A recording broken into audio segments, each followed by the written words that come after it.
Animal movie ने इतने करोड़ कमाया, सलार मूवी ने इतने करोड़ कमाया, बट क्या हम इन सब से ये पता कर सकते हैं कि ये मूवी हिट हुई है या flop? Well hello, this is Utkarsh and please welcome to all in this video. और इस वीडियो में हम बात करने वाले हैं फिल्म इंडस्ट्री के रेवेन्यू मॉडल के बारे में। पर अब तक तो आपने इस सवाल का जवाब ढूंढ ही लिया होगा। तो आंसर इज नो। हम किसी भी मूवी की बॉक्स ऑफिस कलेक्शन को देखकर ये बिल्कुल भी नहीं बता सकते वो मूवी हिट हुई है या फ्लॉप। जनरल सी बात है कि अगर मूवी की अर्निंग बहुत अच्छी हुई है तो वो मूवी तो हिट होनी चाहिए, बट ऐसा बिल्कुल नहीं होता है। इसलिए मूवी हिट तब होती है जब उसकी स्टोरी लोगों को पसंद आए। और ऐसा बहुत सारे केसेस में देखा गया है कि मूवी ने पैसा तो बहुत कमाया लेकिन उसकी स्टोरी लोगों को पसंद नहीं आया, वो फ्लॉप हो गई। एक मूवी बनाने में बहुत सी चीज़ें रिक्वायर होती है, जैसे कि गुड एक्टिंग, एक अच्छी स्टोरी और बहुत सी चीज़ें जरूरी होती है। जैसे कि अरे भाई पैसा, पैसे को कैसे भूल सकते हैं आप? क्या आपने कभी सोचा कि इतना पैसा जाता कहाँ है?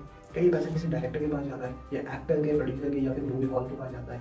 लेकिन सबसे ज़्यादा जरूरी ये है जानना कि ये इतना पैसा आता कहाँ से है, इन मूवीज़ में इतना पैसा लगाता कौन है। सब जानेंगे, वही जानते हैं इस रेवेन्यू मॉडल के बारे में, ये काम कैसे करता है। बॉलीवुड वर्ल्ड की one of the largest film producer industry है और इसका बॉक्स ऑफिस रेवेन्यू 5200 करोड़ का है, making it a highly successful and popular industry. और आपको ये जानकर बहुत हैरानी होगी कि हर साल इंडिया में 1500 से 2000 मूवीज बनती है विद डिफरेंट 20 लैंग्वेज। क्या बात है sir.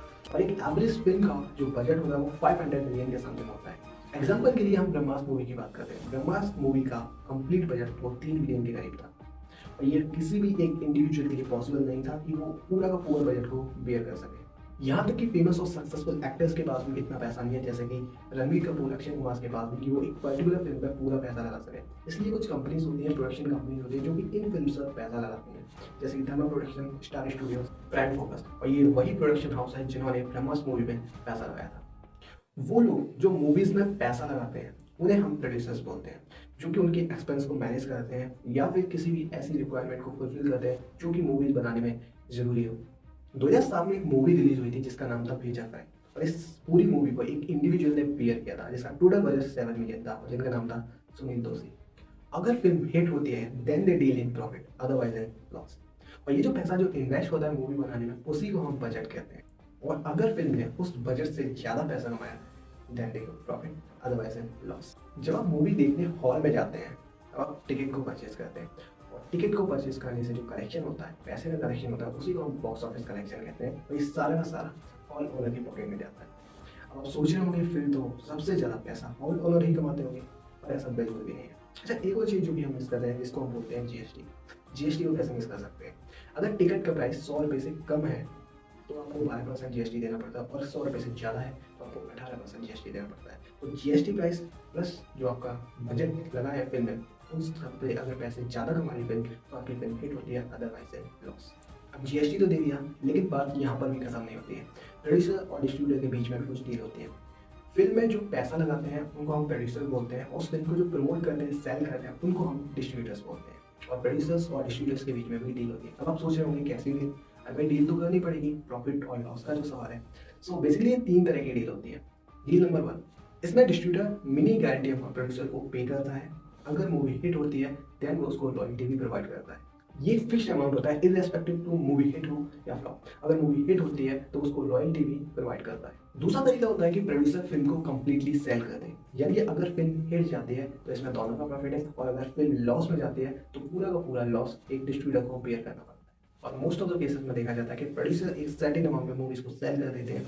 No risk is taken by the producers, and this is what happened in the case of Mera Naam joker film, जो कि राजकुमार जी की एक बेस्ट फिल्म में से एक है। Rajkumar invested all his money in this film, और उन्होंने डिस्ट्रीब्यूशन राइट इंडिया के बाहर रशिया को 1.5 मिलियन में सेल कर दी। और ये मूवी ब्लॉकबस्टर रही उस टाइम की, और इसने 168.1 मिलियन अर्न किए। और इस प्रॉफिट का एक भी परसेंटेज राजकुमार जी को नहीं मिला अकॉर्डिंग टू द डील, और इसका उन्हें बहुत बड़ा लॉस को उठाना पड़ा। Third way is most common, यानी प्रोड्यूसर्स फिल्म को डिस्ट्रीब्यूटर को सेल करते हैं and they work on commission.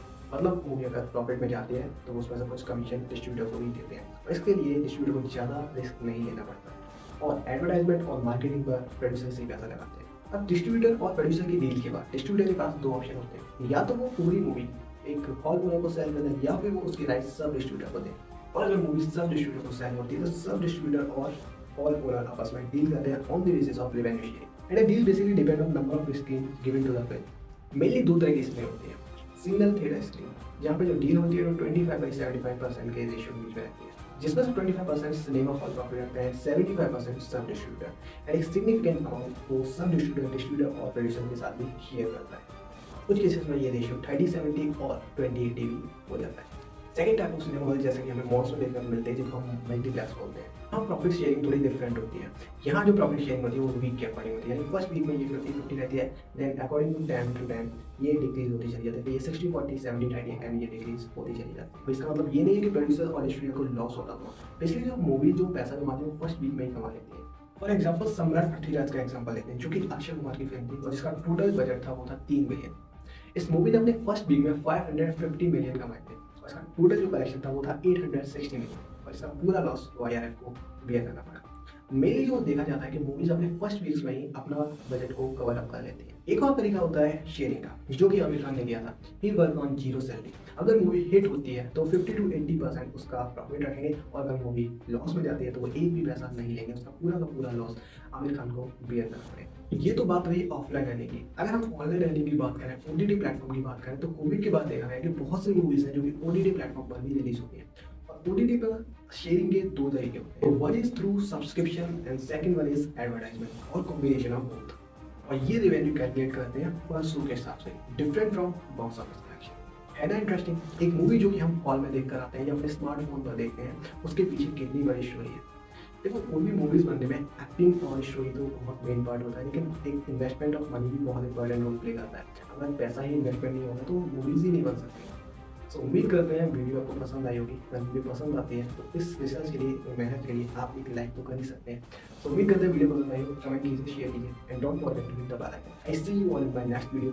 Till then, let's rock together.